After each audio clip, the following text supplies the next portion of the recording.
Welcome to the Center for Spiritual Living in the heart of Las Cruces, where our beautiful center is thriving and where our vision is a world in loving partnership for the good of all.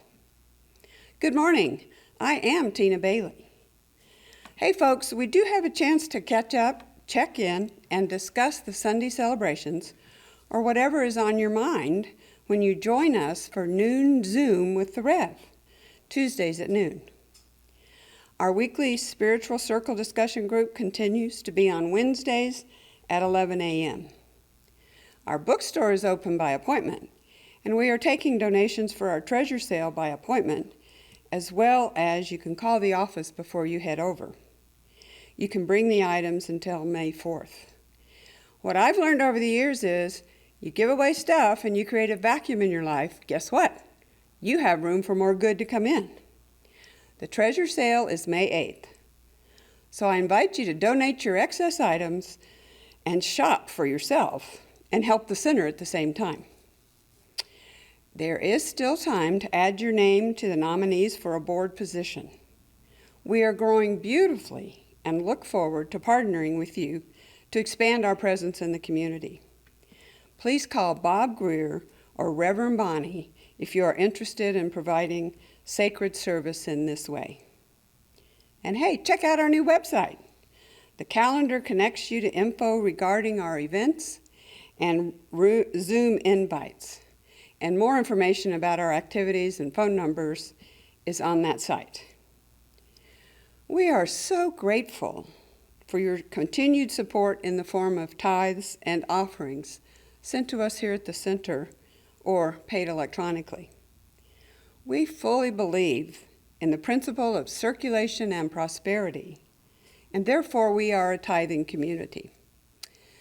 This month, 10% of all we receive through your tithes and offerings are being tithed to La Casa Inc.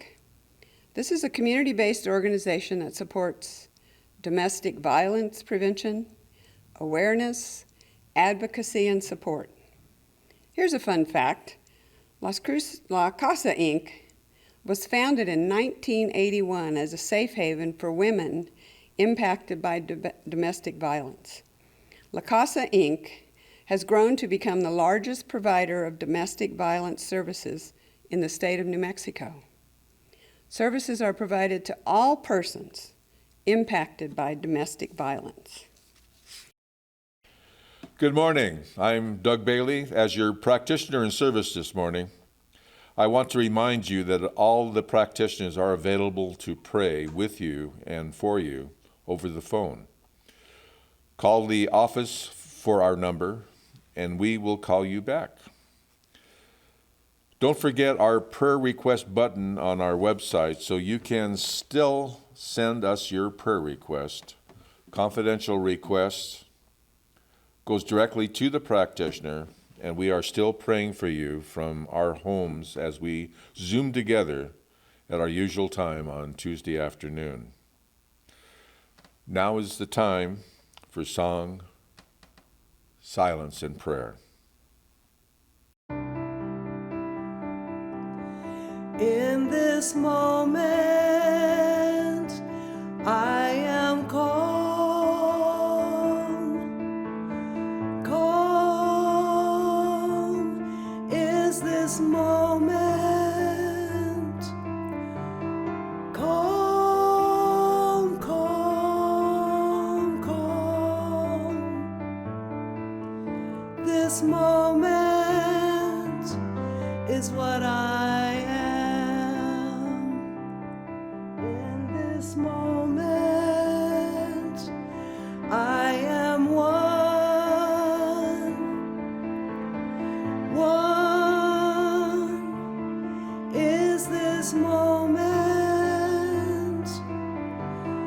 One, one, one. This moment is what I am. In this moment, I am still.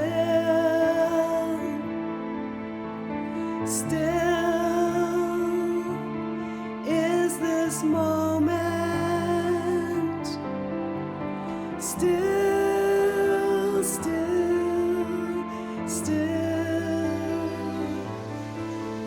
This moment is what I am.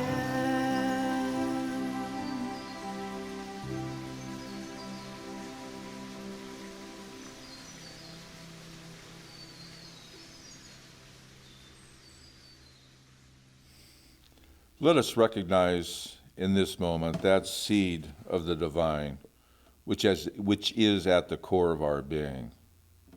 Let us know absolutely that power which expresses through our lives. I see that future which is bright with promise.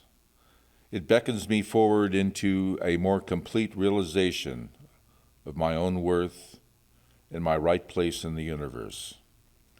All my tomorrows will be happy and filled with harmonious occupation. I look to the future with great and pleasurable anticipation, knowing it will expand my opportunity for radiant self-expression. I love my past and my future and understand that it lays before me as one unbroken chain of life. There is no future to be afraid of and no past to bring discord into the present. So I give thanks for this moment and this wonderful opportunity each of us have to truly make a difference in the lives of those around us and the life of our community. And so it is. My reading this morning is from Ernest Holmes. Fear blocks the more complete givingness of spirit to its highest form of manifestation on this planet, which is mankind. Fear arises from the mental attitude which limits the possibility and the willingness of spirit to give us the good we so greatly desire. There is nothing wrong in the desire for self-expression. God is more completely expressed through the man who lives largely than through the one who lives meagerly. Fear is a belief in limitation, a denial that the divine is the center of the source of all good. We must do all in our power to overcome it. Perfect love casts out fear. That is, confidence overcomes the depression of doubt. Mental depression can produce physical and financial depression. The psychology of economic cycles proves this. In the midst of plenty, humanity lives in want because of fear.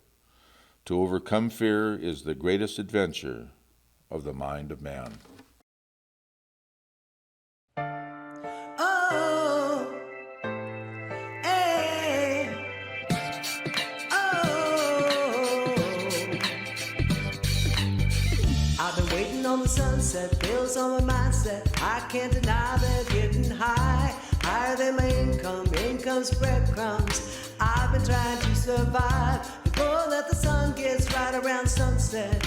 Helps me realize this is just a journey. Drop your worries. You are gonna turn out fine. Whoa, you turn out fine. Fine. Whoa, you turn out fine. But you gotta keep your head up. Oh, and you can let your hair down. Hey, you gotta keep your head up. Oh, and you can let your hair down. Hey, I know it's hard. Know it's hard to remember sometimes, but you gotta keep your head up. Oh, and you can let your hair down. Hey, hands in my pockets, kicking these rocks. It's kinda hard to watch this life go by. Buying into skeptics mess with the confidence in my eyes. Seeing all the angles starts to get tangled.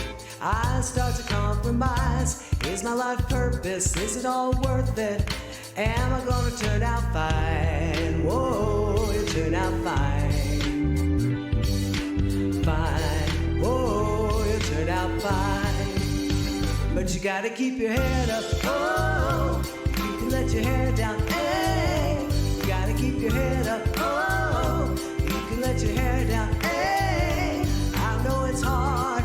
Know it's hard to remember sometimes. But you gotta keep your head up. Oh, and you can let your hair down. Hey, only rainbows after rain. The sun will always come again, and it's a circle, circling around again. It comes around again. I said only rainbows after rain. The sun will always come again, and it's a circle, circling around again. It comes around again. But you gotta keep your head up. Oh, and you can let your hair down. Hey, you gotta keep your head up. Oh, and you can let your hair down. Hey, I know it's hard.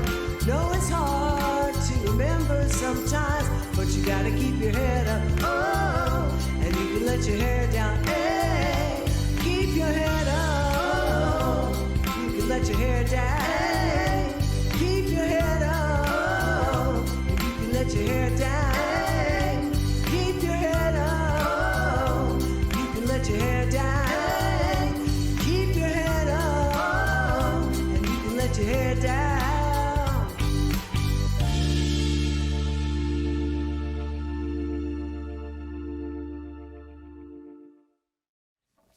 It is my pleasure to introduce Bram Watkins today as the speaker.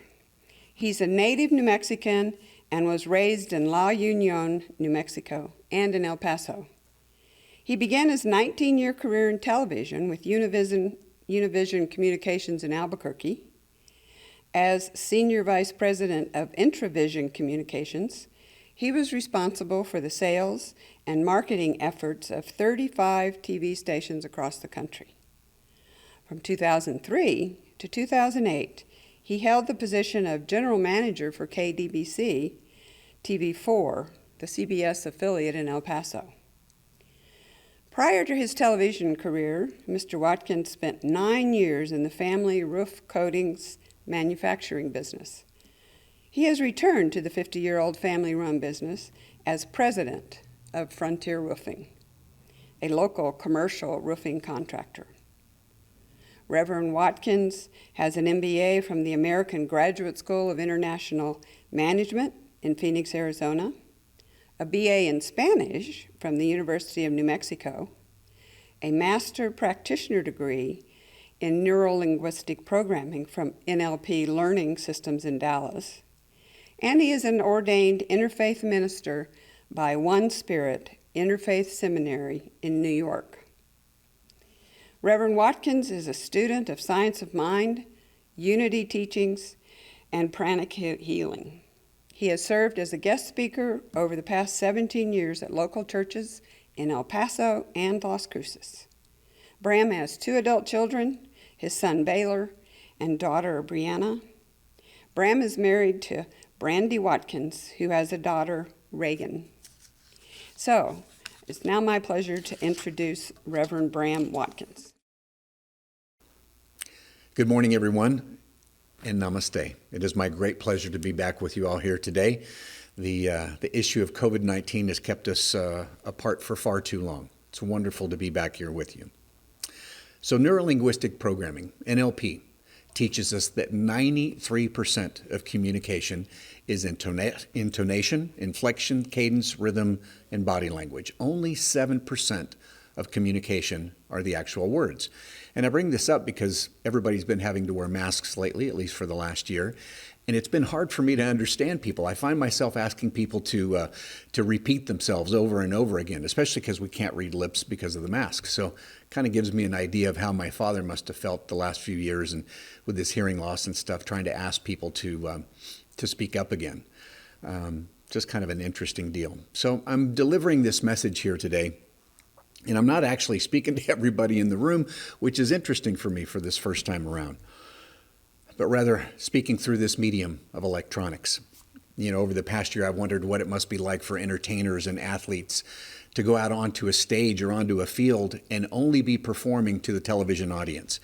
We miss having the energy exchange of a live audience and everything that you get from that. So I have no idea whether anybody's going to laugh at my jokes today or the story I tell about my families, but hopefully if you find it entertaining, at least call and let me know. The theme for this month is stepping into the unknown. Joseph Campbell said, "We must be willing to let go of the life we had planned so as to have the life that is waiting for us." And another quote I'm sure we've all heard of is, "Better the hell you know than the heaven you don't." And what this usually refers to is that we've become too accustomed to our circumstances, our pain, our fear, our willingness to change. And those are some of the things I want to talk about today. When I was going through some of my NLP training in Dallas, many years ago, we had to climb and traverse an extremely large tree as part of an obstacle course. Now, I'm a visual learner, and my NLP master teacher knew this. So if I can see somebody do something, I can replicate it or figure it out. But seeing as how she wanted to push me out of my comfort zone, she asked me to be the very first one to climb this tree and traverse this obstacle course in front of everybody. I mean, this pushed me way out of my comfort zone. But I had to try to figure out a way to do it. Figure out a way to overcome this obstacle, if you will. Now, nothing sounds easier than the science of mind point of view of change your thinking, change your life. But this can be extremely frightening and frustrating. Science of mind does not deny that a condition exists. It just denies that the condition has to continue.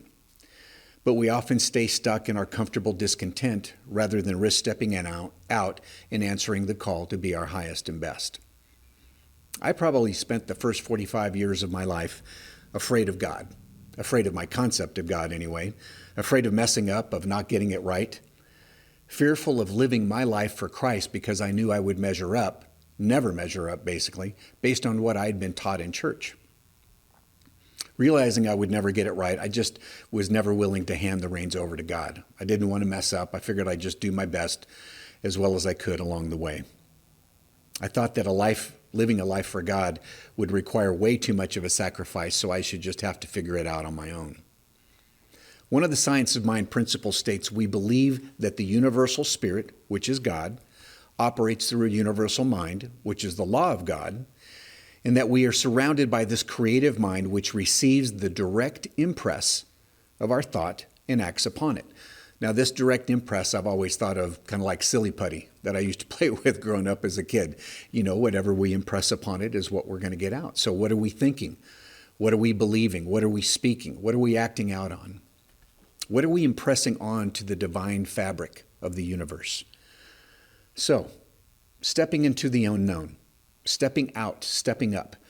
Some of this month's speakers have talked about stepping out of your comfort zone. Others have talked about stepping into the magnificence of your life's calling. Reverend Bram talked about moving into the unknown, actually moving from one unknown to the next unknown to the next. This made me think of my daughter, who's a senior in high school this year, and she's about to graduate and go off to college for the first time. I remember what it was like many years ago when I left my parents' home, moved to another city, moved into the dorm, started making my own decisions every day, realizing that there was no one else there to force me to go to class, get out of bed, go do anything, just the anxiety, the things that go with that. Stepping into the unknown. This can be extremely unnerving for a young adult. And then I think about my son. He's in his junior year of college, but this fall he'll start interviewing for jobs as he enters his last year of school. And he'll be going from that routine of knowing school and his classes and his classmates and everything he's been doing for the last 3 years. And it'll be different as he balances a budget, moves out on his own, moves to a different city, I'm sure, to start his new career. This also can be unnerving for a young adult. But even as an older adult, we all have unknowns that we deal with. And I have a little different take on stepping out into the unknown, stepping up and stepping out. Since I last spoke here at CSL, which was November of 2019, I have stepped into the unknown of a cancer diagnosis. I have stepped out of my comfort zone by either being crazy enough or I'm not sure what the word would be to vulnerable enough. That's a good word, to get remarried again. And I have stepped up in times of crisis because we've all faced COVID-19 and what it's done to our businesses, our health, and our lives. Now, there's some questions that we have to ask ourselves when we step into the unknown. What will I bring with me and what will I leave behind? I choose to bring faith, courage, and confidence. I choose to leave behind fear and doubt. I choose to envision things as I wish them to be. Thich Nhat Hanh says, enlightenment, for a wave in the ocean, is the moment that the wave realizes that it is the water. When we realize we're not separate, but part of the huge ocean for everything. So like many years ago, for me to overcome my fear of climbing that tree and going through that obstacle course, I had to become one with the tree and figure out what it was offering me so I could figure out how to deal with that situation.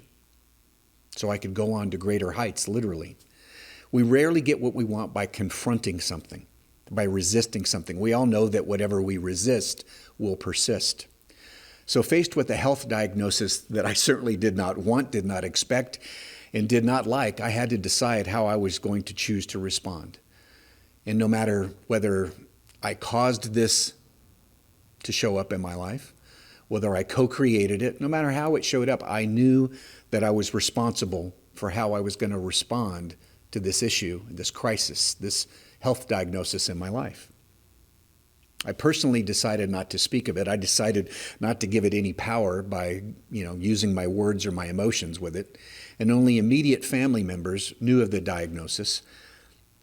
I really didn't want anybody else to know because I wanted my family. I knew they could stay focused on my highest and best, seeing me happy, healthy, and whole, and not feeling sorry for me, which leads to a lower vibration. So I just pretty much kept it to myself. I also spoke of the diagnosis as a challenge or as an opportunity to overcome. I never, ever used the C word to describe this temporary condition that I was going through to anyone.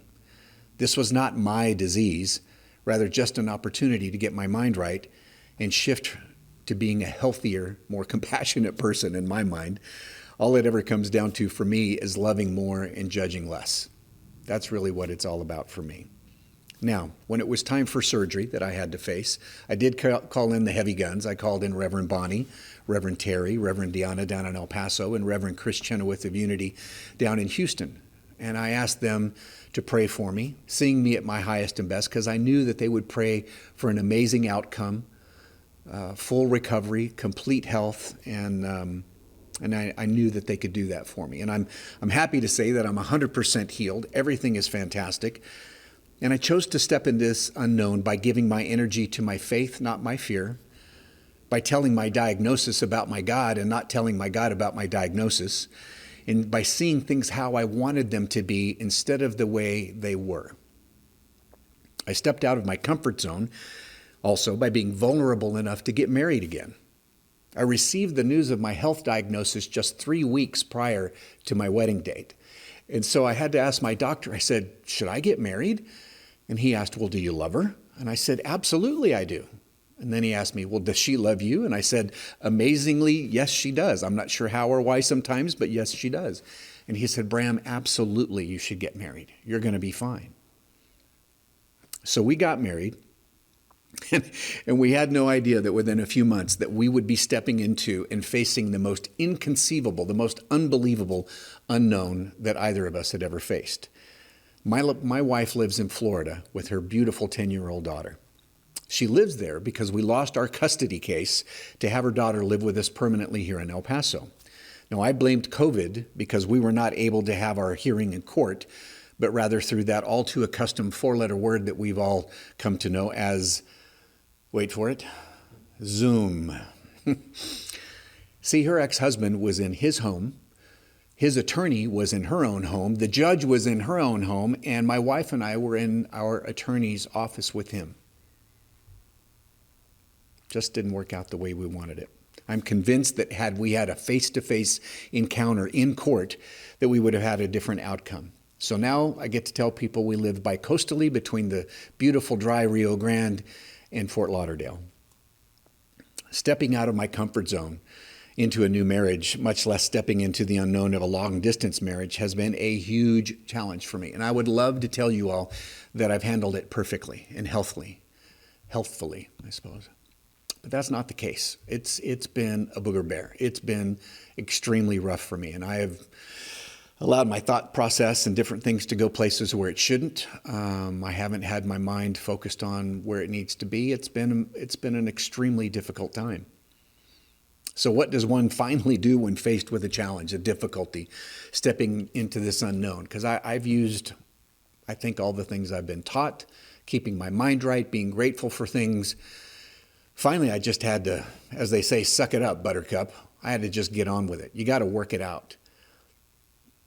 You got to figure out a way to move forward, take that next step, and which I've done. And the more I did finally move forward and stay focused on things that I wanted to be grateful for, the more those things to be grateful for would manifest. There's a statement in Spanish that says, no hay mal que por bien no venga, which basically means there's nothing bad that happens that something good won't come out of it. But you got to look for it. And, one of the wonderful things that has come out of it, I mean, besides my health and an amazing marriage and a wonderful new daughter that I get to raise at 10. I thought I was over with that with Baylor and Brenna, but Reagan's 10, and so I'll get to be a part of her life, which is amazing. But even because of COVID, we had to find a new place for the girls to live. And because of COVID, we were able to find a condo on the beach in Fort Lauderdale that nobody else has seen because nobody could get in to see it. And we were able to buy it for way under market value. And it's all of a 3-minute walk to get into the beautiful ocean. So there are many things to be grateful for. I just had to start looking for them. So having to make things work, pull yourself up by your bootstraps. I had to choose to envision things as I wish them to be. Abraham says you can tell it like it is if you like it like it is. But if you don't like it like it is, you better tell it like you want it to be until it be's like you want it to be.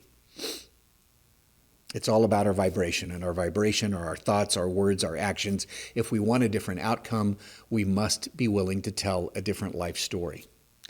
Now, stuff happens to everyone, folks, and I'm keeping it PG here because we're in church by using the word stuff. Life happens, and it's tough, but life isn't what happens to us. Life is how we respond to what happens to us, or in best case scenario, what happens for us. One of the many healthy things that helped me get through the last year, which was extremely difficult, was reading a book by Ryan Holiday called The Obstacle is the Way.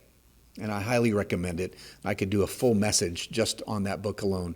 Again, The Obstacle is the Way. In Reverend Bonnie's message at the beginning of the month, she talked about Eastering as a verb, the darkness of the tomb during the crucifixion, later to be followed up with the enlightenment of the resurrection. So I think we have to ask ourselves these questions as we encounter life's challenges. Have we been buried by this challenge or merely planted? Are we the caterpillar, or will we keep the faith to become the butterfly? Have we been placed in a tomb, or are we developing in the womb that she talked about? I think it largely has to do with our mindset, our attitude, and our thought process. What is your expectation? That's probably one of the great things to look at. Transformation hinges on our ability to turn our pain, the tomb, into the fertile place of the womb where a new life is birthed. There was a time last year that I was very upset. Imagine that, with everything that had been happening. After working on 2 large projects for a client, and someone who I had considered a friend, they decided not to pay their bill in full and basically stiffed me for about $50,000. Like, that's still a whole lot of money for us, folks. And the more I thought of how unfair this was and how much I helped them to receive those funds to work on these projects, I just became angrier and more resentful. I was getting really sideways whenever I would think about this, which was way too often. This literally started to consume me until it dawned on me that this is how disease can occur. Dis-ease, being out of harmony with the universe, being out of harmony with the situation, being out of harmony with my own body. I immediately had to ask myself, which would I prefer? To have the money that was absolutely owed me in the bank, but still be encountering the health challenge that I'd been going through? Or should I be grateful for the amazing healing that has taken place in my life and for the absolute opportunity and the ability to make more money?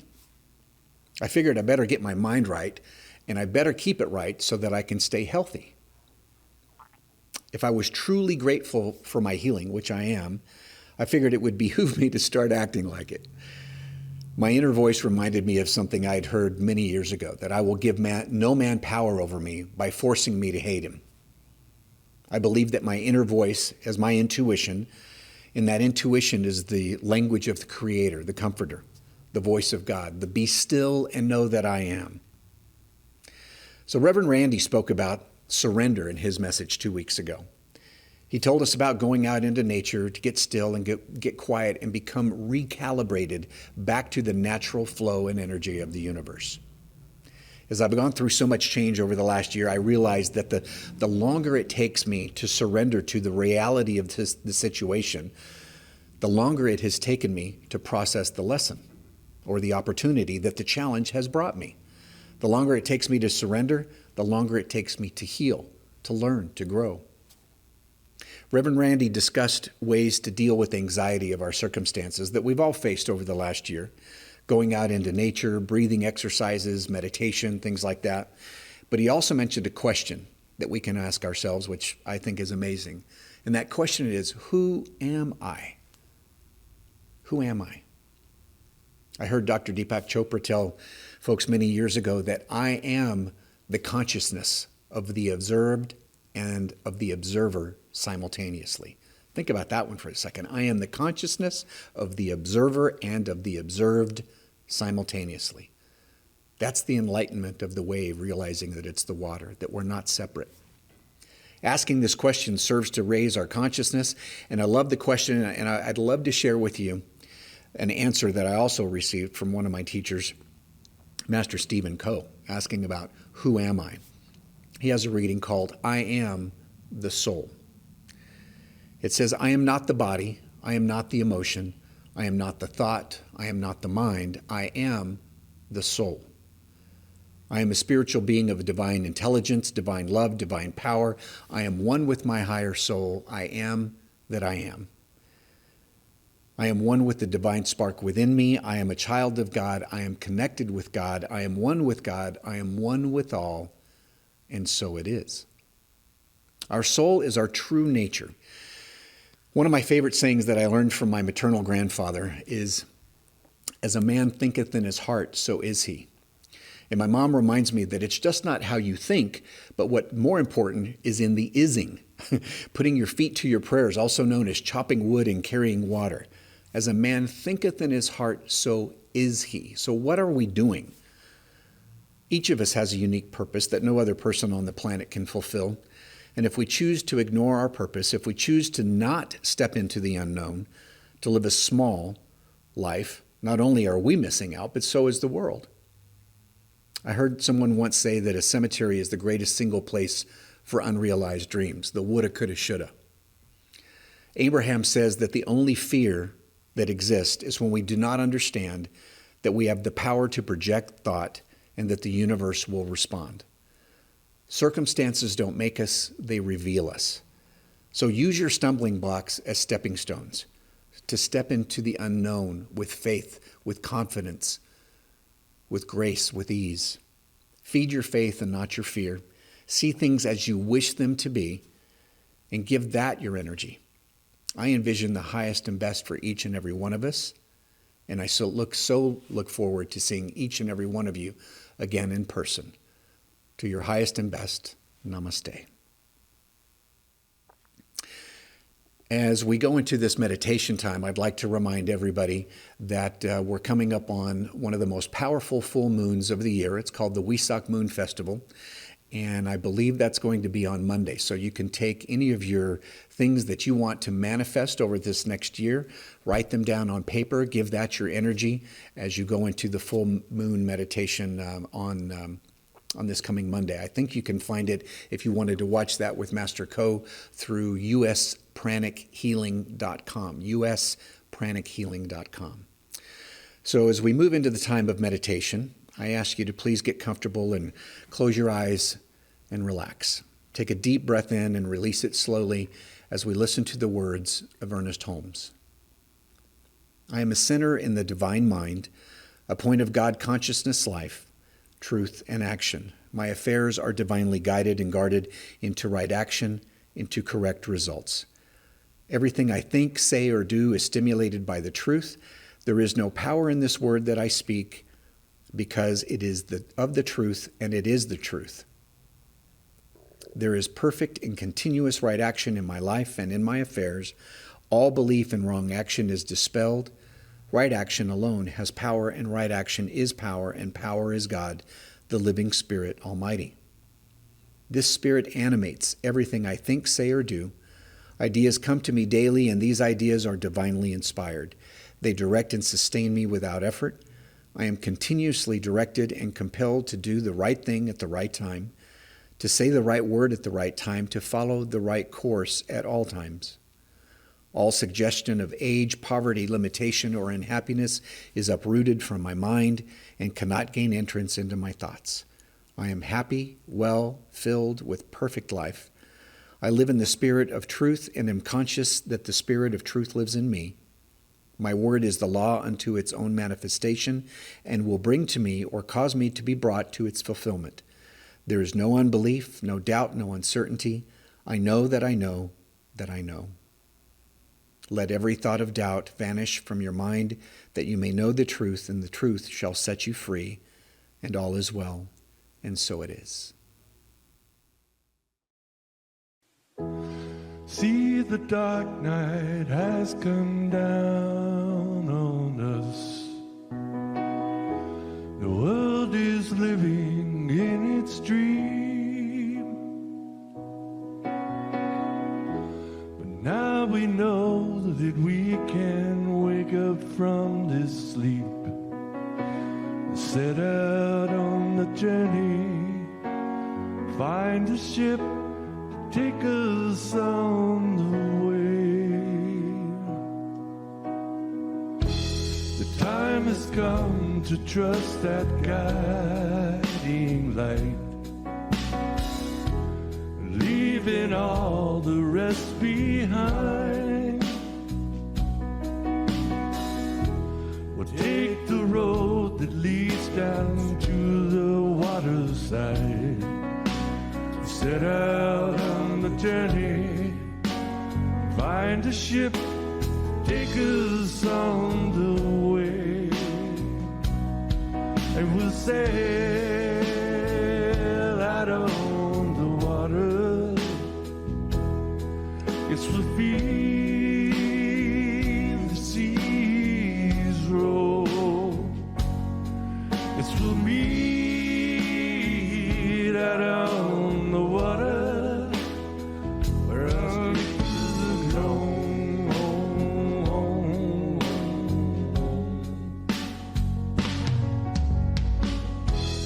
If you travel blindly, you fall. The truth is there to set you free. And when your heart can see just one thing in this life, we'll set out on the journey, find a ship to take us on the way, and we'll sail out on the water. This will feel the seas roll. This will meet out on the water, where the ages have gone.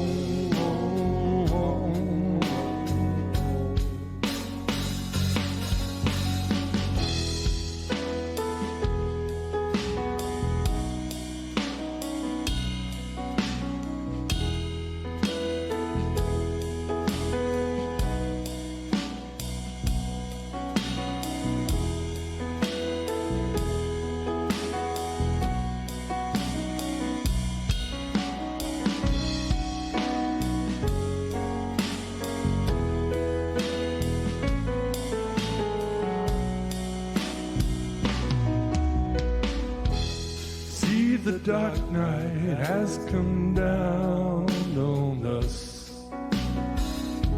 The world is living in its dream,